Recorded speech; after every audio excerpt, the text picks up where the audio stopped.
Okay, so this is going to be my full video on the Nightlords Trilogy. I've already done 3 shorts that are like the summaries of each individual book, but I wanted to do kind of like a longer video and wrap up. If you hear any like yelling, there's 2 boys playing Warhammer downstairs, so can't help that. So the Nightlords Trilogy is by Aaron Dembski Bowden, and it consists of Soul Hunter, Blood Reaver, and Voidwalker. Soul Hunter is a good introduction of the Nightlords. It catches you up to speed, so even if you don't know who the Nightlords are, or kind of want a good deep dive into their systems, I think it's a really good start. There's a really disgusting description of the Exalted. He's the guy who like runs their ship.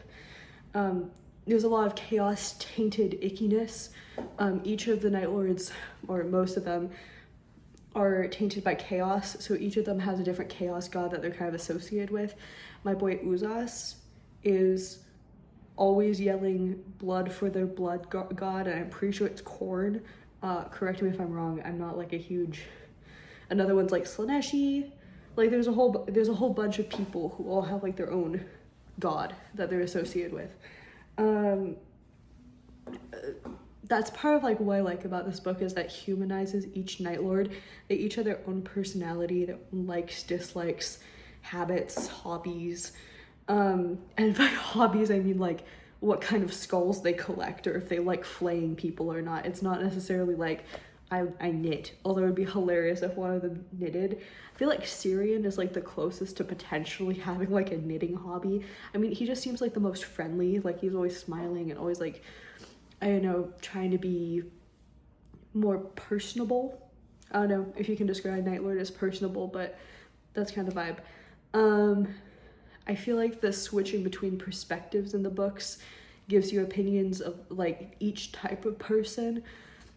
So it's not just like the Nightlords that the perspectives switch between, but you also get the perceptions of like Septimus and Octavia, and you get like all of the kind of the people who are serving on the ship. You get occasional snippets of like what their lives are like, so you're not just focused on like the higher ups, but you're like getting everything. I feel like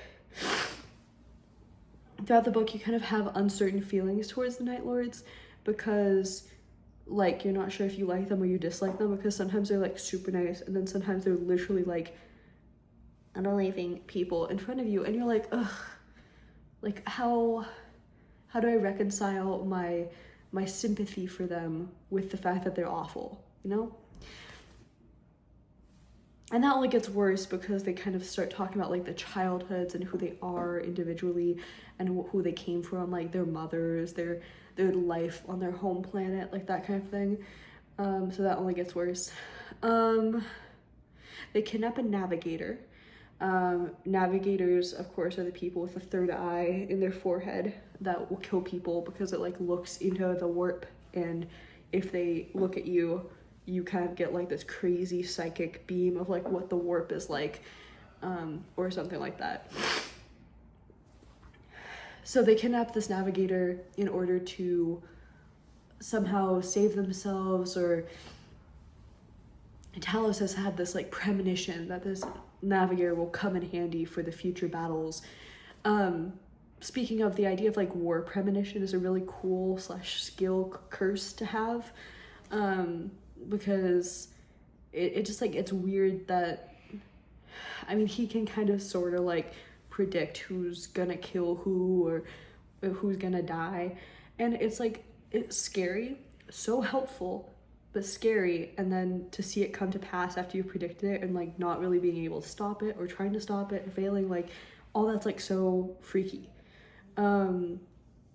The idea of having an ancient dead language is really cool. Nostraman is what the Nightlords speak, because they come from the planet Nostromo, and so they all are like kind of not related, but they're all like part of the same world, so they all kind of have the same vibe.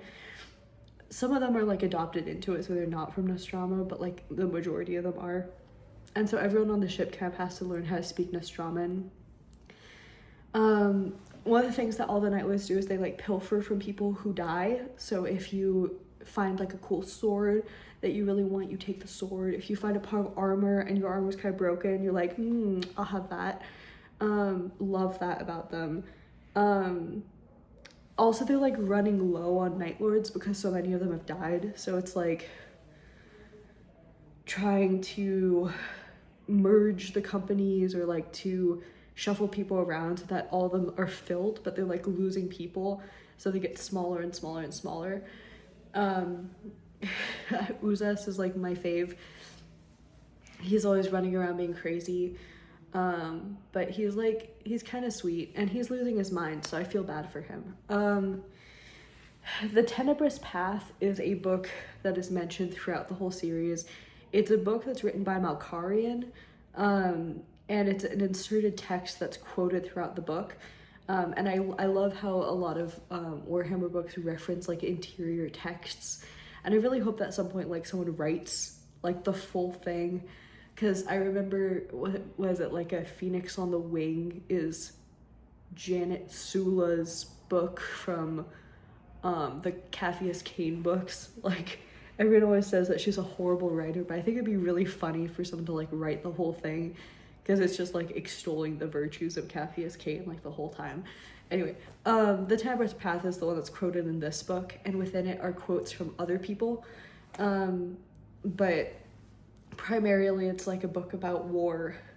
Malkarian, is he called the War God, something like that? The War Sage, that's his nickname. He is the one who wrote that. Anyway, okay, the hierarchy of the ship is very cool. There's like, it's like a floating world. Like it has thousands of people. It's like at least a city, if not like a, small village to a city, depending on the size of the ship. But there's like super different levels, and like the guys are always like hunting people on like the bottom levels. Like they just go down and start like killing people. You're just like, bro, like you just made me laugh like 2 seconds ago, and now I'm hearing that you're hunting in the ship. So strange. Anyway, but hearing about kind of how the whole ship functions is really interesting. I think when you hear like there's a warp battle going on, there's a void battle going on, like you think, oh, it's like, dog fighting with like two little ships, and they're like, but it's like these huge ships. There's a bunch of really cool fan-made like depictions of them on YouTube, but then there's also like the Warhammer like TV show stuff that they've put out. But there's like these depictions of these huge like cathedral looking ships, and so that's kind of how I've been like perceiving them. It's kind of like those huge, like, I know that they're Imperium ships, but I feel like most of the stuff that the Nightlords have are like Imperium but like warped. Joke.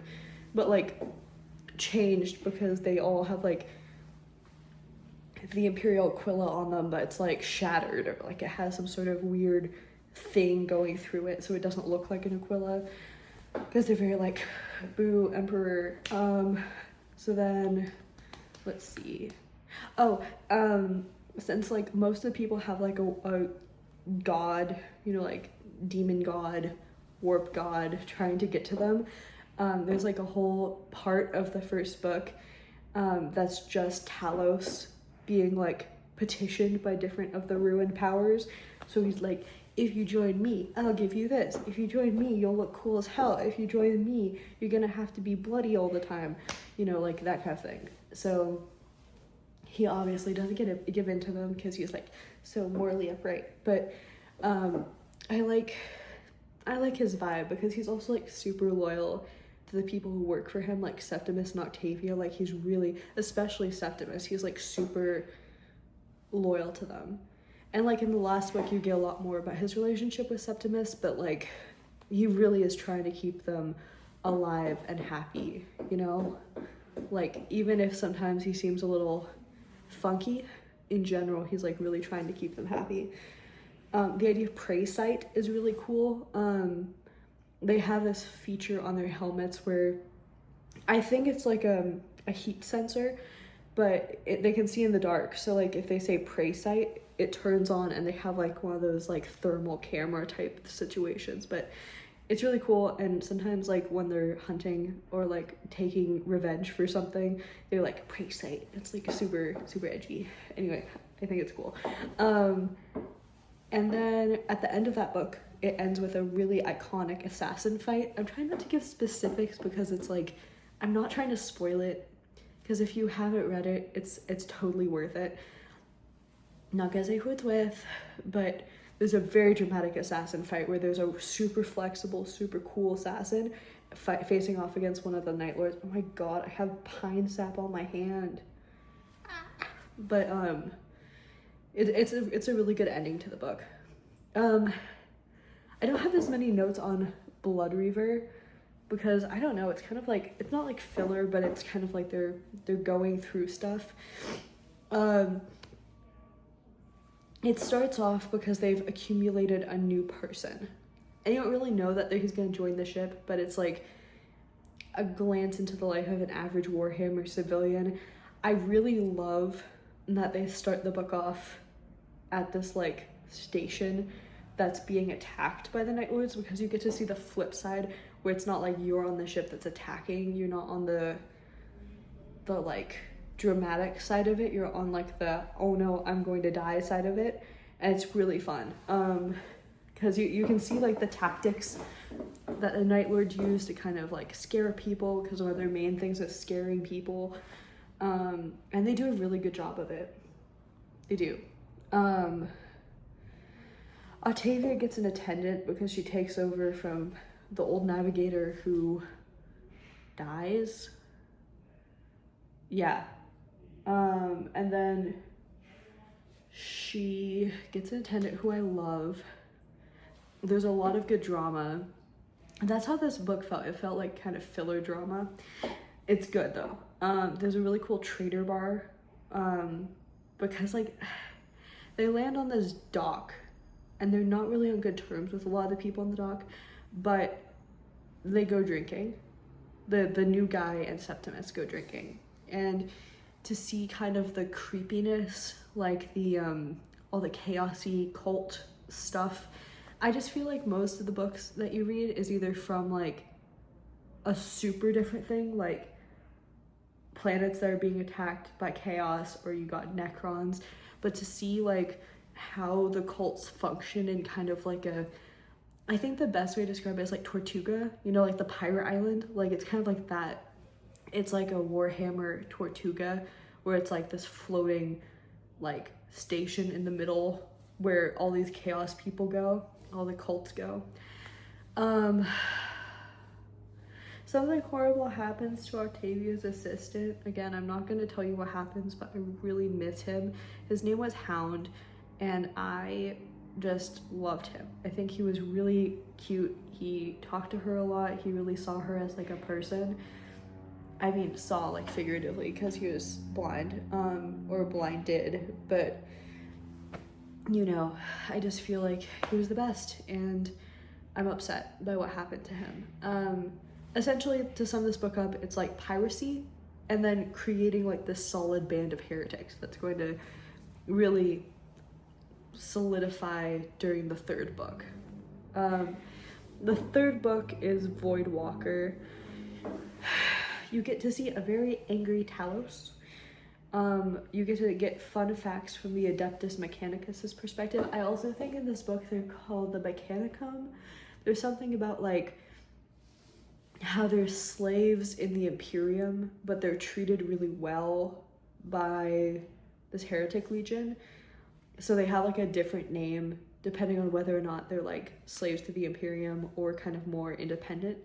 So I'm pretty sure it's called the Mechanicum when it's like independent, and Adeptus Mechanicus when it's like an offshoot of the Imperium. Correct me if I'm wrong.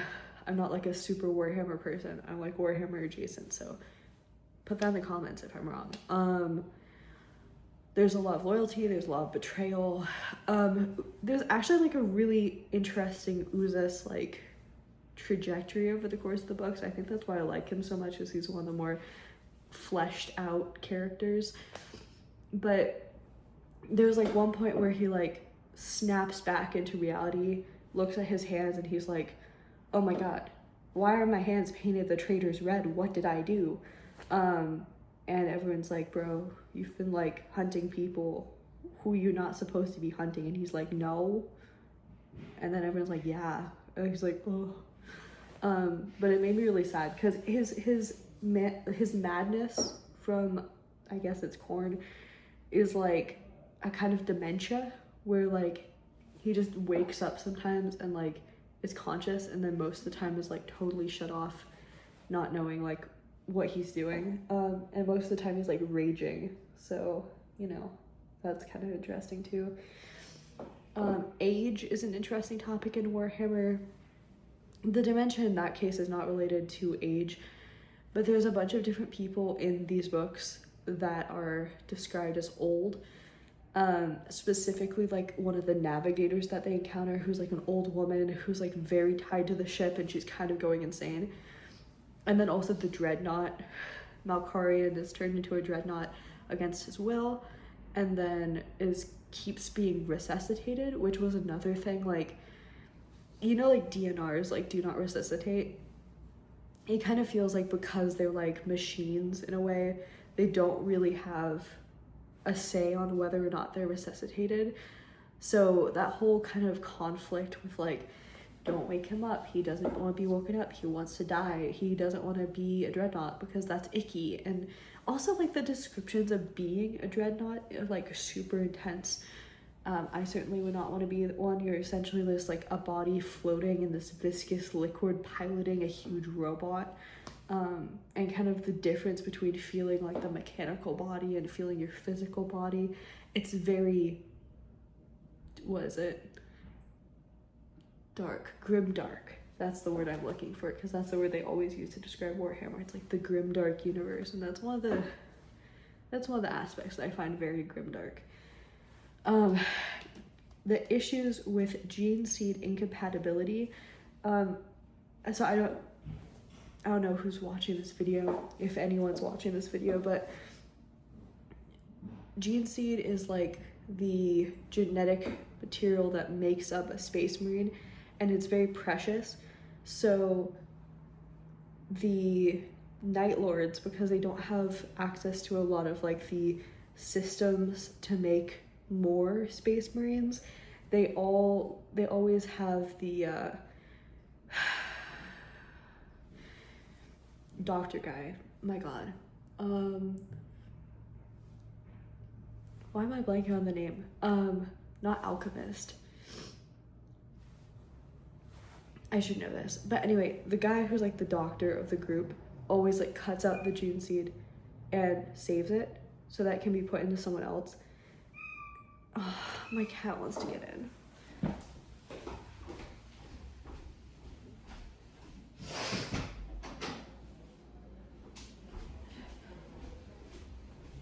Now the noises are gonna be louder, but at least my cat won't yell at the door. But so they're like harvesting the gene seed from the fallen soldiers. Do not knock over my iPad, stop. My cat is like causing chaos per usual. But anyway, so kind of in this case, Talos is incompatible with the gene seed that was put inside of him. So he's very, this is my baby, this is Chernobog, I love him. But they think that a lot of his psychic things to do with like, BB, being able to see the future and having like premonitions are actually due to him fighting back against the gene seed, like his mortal body. Wait, I'll let you down. Be good, be good. Stop. But like, it's actually him kind of going crazy a little bit because of the genetic incompatibility, and not necessarily just because he's like the chosen one. There's a lot about Talos and how he interacts with people in the book, but there's a scene that I loved. It's spoilers, but it's the kind of thing where it's like, it just doesn't matter. It's just funny, so I'm gonna say it anyway. But so Octavia is pregnant in this book, and Talos is like trying to figure out how to deal with her because she wasn't supposed to get pregnant, and he's like never seen a pregnant woman before because the ship kind of like messes with people's fertility, so like most of them can't get pregnant. And so he's like torturing someone because that's kind of like what he does. It's like his MO is that he just like tortures people, but he's literally like torturing someone. Octavia comes in and then like vomits because it's disgusting and it smells bad, and then Talos is like, oh, I've heard that it's normal for pregnant women to vomit. And I'm just like, bro, it's not because she's pregnant, it's because it's gross in here.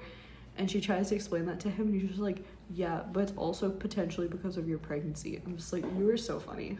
He's trying his best, and he's trying to be like respectful of like her condition, but he like does not understand it at all. Malkarian, the War Sage, of course, the one who wrote the Tenebrous Path, is literally like the parent of the group. Like when he's resuscitated, they all want him to come tell them what to do. It's kind of cute. I know he's like the highest ranking, but they don't treat him really like a higher ranking official because they're all kind of not equal, but they're all kind of like doing the same types of things. So they're all just like, should we do this? Should we do that? And he's just like, guys, you've literally been doing so well without me. Like, why are you asking me all of this? So yeah. Another thing that's really, related, Space Marines are kind of like huge children. Like, they all are in adult bodies, but they've never like mentally matured. So a lot of them like have kind of emotional issues, temper tantrums.